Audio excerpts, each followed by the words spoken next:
วันนี้ก็มาถึงแล้วค่ะพี่ๆล่าสุดนะคะลองนะคะพักเมืองเจ้าแขวงไซสมบูรณ์ทุกคนค่ะได้มีการออกแถลงข่าวอย่างเป็นทางการเป็นที่เรียบร้อยแล้วนะคะว่าจะจัดงานบายสีสู่ขวัญนะคะอย่างยิ่งใหญ่สมศักดิ์ศรีให้สมกับที่กู้ภัยประเทศไทยและต่างชาติมีน้ำใจมาช่วยคนลาวและจะทำใบเกียรติยศแล้วก็เกียรติบัตรให้กับกู้ภัยประเทศไทยและชาวต่างชาติทุกคนเลยนะคะที่มาช่วยเหลือคนลาวในครั้งนี้ทุกคนซึ่งก่อนหน้านี้นะคะนุดาวเคยทำคลิปนะคะเสนอ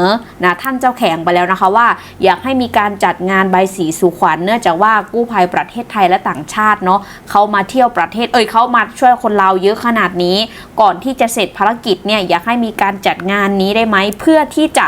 นะคะเรียกขวัญกำลังใจแล้วก็ผูกข้อต่อแขนเล่าไหไก่โตให้กับทางกู้ภัยประเทศไทยแล้วก็ต่างชาติเนาะทุกคนเนาะเพราะเขาเองก็มีน้ำใจนะคะในการมาช่วยเหลือเราเนาะทุกคนเนาะก็อยากให้มีการจัดงานนะทุกคนเนาะมหรสพหรือว่างานคลื่นเคงบ้างถ้าจบภารกิจนี้ซึ่งล่าสุดนะคะทุกคนค่ะท่านเจ้าแขวงเมืองไซสมบูรณ์นะคะทุกคนค่ะได้ออกมาแถลงข่าวอย่างเป็นทางการแล้วนะคะว่าน้อมรับคำเสนอของประชาชนแล้วบวกกับท่านบอกว่าพิธีแบบนี้ยังก็ต้องจัดแน่นอนต่อให้จะมีคนเสนอก็ต้องจัดเพราะว่าเป็นประเพณีที่เราต้องทำเพื่อต้อนรับแขกบ้านแขกเมืองเย้ทุกคนคือนุชดาวดีใจมากทุกคนเพราะนุชดาวทำคลิปนี้ไป3คลิปเนาะเพื่ออยากให้ท่านเจ้าแขวงเห็นคลิปนุชดาวมากๆเพราะนุชดาวเองเป็นตัวแทนคนลาวคนหนึ่งที่อยู่ในประเทศไทยและเราอยากจะสื่อสารในน้ำใจของคนไทยที่มีต่อประเทศลาวผ่านช่องนุชดาวทุกคนปรากฏว่าล่าสุดได้ผลแล้วพี่ๆนะคะท่านก็อาจจะเห็นคลิปด้วยมั้งทุกคนนุชดาวไม่แน่ใจเหมือนกันนะเพราะคลิปนั้นคนดู4 ล้านทุกคนนุชดาวลงไป3คลิปก็คือล้านวิวทุกอันเลยนะคะและล่าสุดท่านก็ออกมาแถลงทุกคนจะจัดงานยิ่งใหญ่จัดหนักจัดเต็มเพื่อตอบแทนน้ำใจของคนไทยที่มีต่อคนลาวค่ะปะเดี๋ยวเราไปฟังคำยืนยันนะคะทุกคนค่ะจากโรงพักนะคะแขวงไซสมบูรณ์กันนะคะทุกคนว่าเป็นยังไงบ้างเนาะนุชดาวบอกเลยว่านุชดาวแบบดีใจมากทุกคนเพราะว่านุชดาวอยากให้จัดนะคะพี่ๆเพราะว่าเป็นการเรียกขวัญเรียกกำลังใจให้กับกู้ภัยที่เขามาช่วยนะทุกคนเนาะเขาก็เหนื่อยมาเยอะแล้วนะเขาทำงานหนักมาเยอะแล้วเราก็ต้องหาอะไรที่มันแบบมีความสุขสนุกสนานให้มันคลื่นเครงใจซึ่งทางเจ้าแขวงท่านก็ยืนยันนะคะว่าไม่ว่าจะทำภารกิจนี้หาครบทุกคนหรือไม่ครบถ้าเสร็จสิ้นภารกิจยังไงก็จะจัดอย่างแน่นอนเพราะว่าเป็นการขอบคุณที่ทางกู้ภัยประเทศไทยนะคะมีน้ำใจกับคนลาวด้วยทุกคนเนาะไปเดี๋ยวเรามาดูกันเลยนี่ค่ะนี่มีคุณงามความดีโดยเฉพาะภายหลังสำเร็จในภารกิจนี้บ่แม่นแต่ว่าพลังงานบ่แม่นแต่ว่าคนภายในศาสตร์ของเฮาบรรดาทานที่มาช่วยจากต่างประเทศพวกเฮาก็สิได้จัดตั้งพิธีบายสีสู่ขวัญให้เพิ่นก่อนจะกลับเมื่ออันนี้มันฮีดข้องป้าบ่ได้นี่ย้อนว่ามันเป็นสิ่งที่ลำบากยุ่งยากหลายนะละเอียดละเอียดหลายบางคนก็เมื่อยบางคนก็บางครั้งก็กายยึดเมื่อยก็จนสลบไปจังสั้นของเฮาก็ต้องได้เอาปัญหาจิตใจหรือก็ฮีดข้องประเพณีนี่เป็นการทำบูสู่ขวัญเอิ่นขวัญของเพิ่นเฮ็ดให้ถือกับฮีดกับข้องนั่นแหละอันนี้นะอันนี้ก็สังคมก็จะว่าย่านแข้งใช้สมบูรณ์ย่านพรรครัฐบาลเฮาบ่เฮ็ดไอ้รัฐบาลเฮาก็สินำมาแล้วนี่ๆแต่ต้นคนได้บ่แม่นว่าเอาคนออกมาแล้วเพราะว่าจังเฮ็ดบ่แม่นได้หรือบ่ได้พวกเฮาก็สิเฮ็ดอันนี้มันเป็นประเพณีอันนี้ป้าบ่ได้ขีดข้องป้าบ่ได้ไล่แล้วก็แฮงดีใจเนาะแฮงดีใจอันนี้ก็ต้องสิได้กะเกียมแล้วอัน2มาเสนอรัฐบาลสปปลาวก็เฮายองย่อให้พวกเพิ่นอย่างสมเกียรติในระดับใดอันนี้อย่างสมเกียรติเสนอรัฐบาลแล้วรัฐบาลจะพิจารณาอย่างสมเกียรติแต่ว่าพวกเฮาก็เร่งท่วงเวลาว่ากันยองย่อให้ท่านแต่ถ้าว่าบ่ทันข้าพเจ้าก็ขอเว้านำต่อสังคมว่าถ้าว่าบ่ทันนี่พอเฮาก็มีสปปลาวไปตั้งอยู่เป็นทูตต่างหน้าประเทศชาติประจำอยู่ต่างประเทศพวกเฮาก็สิมอบให้ผู้ต่างหน้าประเทศชาติของเฮาสาธารณรัฐประชาธิปไตยลาวของเฮาที่ประจำประเทศนั้นๆเป็นผู้ตั้งหน้าพรรครัฐบาลมอบอย่างสมเกียรติให้แก่บรรดาท่านนักกล่าวนะที่ได้กันถ้าว่าบ่ทันได้เนาะบ่ทันก่อนนี้ที่ผลสำเร็จไว้นะบรรดาทีมกู้ภัยก็จะกลับเมื่อด่วนนะ ว่าเฮาก็มีคิดไว้นั่นแหละดีแท้ก็มันสิเฮ็ดอยู่ในท้องถิ่นเฮานี่แหละ ท่านน่ารักจังเลยอ่ะ เชิญรัฐบาลมาร่วมในพิธีหมอบอย่างสมเกียรตินอกจากนั้นพวกเฮาก็กาเกียมอำนวยความสะดวกให้ทีมงานต่างประเทศ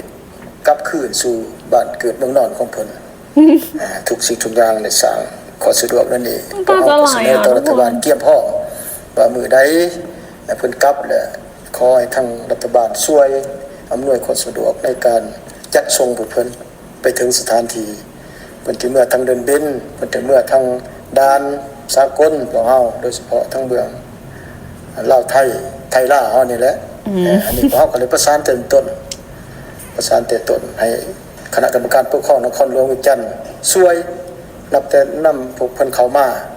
ได้เวลากลับพวกเฮาก็สิปฏิบัติตามที่ได้เคยออก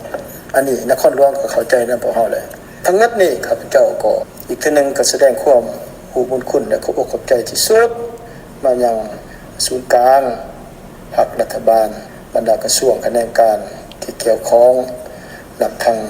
บรรดาแขวงที่ให้กำลังใจให้การสนับสนุนให้แก่ภารกิจกู้ภัยในครั้งนี้โดยเฉพาะการนำประชาชนออกจากถ้ำชนนี้ขอบอกขอบใจที่สุดที่ทุกภาคส่วนได้เป็นห่วงเป็นใย ท่านเจ้าแข็งใส่สมบูรณ์น่ารักมาก สังคม และท่าน การสนับสนุน ลองด้วย ช่วยเหลือแก่การปฏิบัติหน้าที่อย่างล้นเรือสุดที่ขอบใจบ่มีหยังจะลืนความขอบใจที่สุดที่บรรดาทานทุกทานทั้งภายในและต่างประเทศที่ตัดสินใจมากอบกู้เอาชีวิตของประชาชนของเฮาชาวแขวงสมบูรณ์ออกไหลในครั้งนี้และแสดงความอวยพรให้พวกทานที่มาปฏิบัติภารกิจครั้งนี้จงอยู่ดีมีแห้งสืบต่อนำเอาผลสำเร็จครั้งนี้กลายเป็นการปฏิบัติหน้าที่สากลปฏิบัติแนวทางการต่างประเทศระหว่างสปปลาวกับบรรดาประเทศเพื่อนมิตรอันนี้ข้าพเจ้าขอยืนยันนำสังคมว่าการปฏิบัติหน้าที่ของเพื่อนเป็นคือนักการทูตประชาชนคือนักสากลกรรมชีพที่มีน้ำใจบริสุทธิ์ผุดพองต่อประชาชนความสะอาดในโลกของเราพวกเพิ่นได้คำหนึ่งว่าประชาชนทุกคนคือประชาชนประชากรของโลกพวกเฮานั่งอยู่นี้ก็เช่นเดียวกันถึงว่าประชาชนอยู่ประเทศอื่นจะได้พบความยุ่งยากพวกเฮาก็แสดงความเห็นใจย้อนว่าเป็นประชาชนร่วมโลกใบเดียวกันอันนี้ข้าพเจ้ายืนยันและขอบอกขอบใจที่สุดขอฝากความขอบใจมาอย่างรัฐบาลบรรดาประเทศที่ให้การสนับสนุนช่วยเหลือในภารกิจครั้งนี้ขอให้ผลสำเร็จครั้งนี้กลายเป็นการร่วมมือที่มั่นคงยาวนาน ทุกคน และเสมอภาค ทุกคนค่ะก็คือในคลิปนี้นะคะ ท่านรองเจ้าแข็งบอกว่าท่านเนี่ยนะคะพร้อมนะคะที่จะจัดงานยิ่งใหญ่ ซึ่งตอนนี้ได้มีการคุยกับทางรัฐบาลแล้วนะคะว่าจะมีการจัดงานยิ่งใหญ่เพื่อขอบคุณนะคะกู้ภัยประเทศไทยและต่างประเทศรวมทั้งคนลาวด้วยนะทุกคนเนาะคือในใจอ่ะอยากจะจัดงานในแขวงไซสมบูรณ์เลยนะทุกคนเนาะถ้าหากว่ากู้ภัยประเทศไทยเสร็จภารกิจแล้วถ้าหากว่าพอมีเวลาหรือว่ายังไม่รีบกลับอยากให้รอนะคะในการจัดงานนะทุกคนเนาะแล้วให้แจ้งล่วงหน้าว่าถ้าเสร็จภารกิจแล้วหรือยังไงจะกลับตอนไหนให้แจ้งบอกเพราะว่าทางเราจะจัดงานนะคะอย่างยิ่งใหญ่ให้สมศักดิ์ศรีสมที่ท่านเนี่ยนะคะมาช่วยเหลือพวกเราก็อยากแสดงเจตนารมณ์รู้บุญคุณ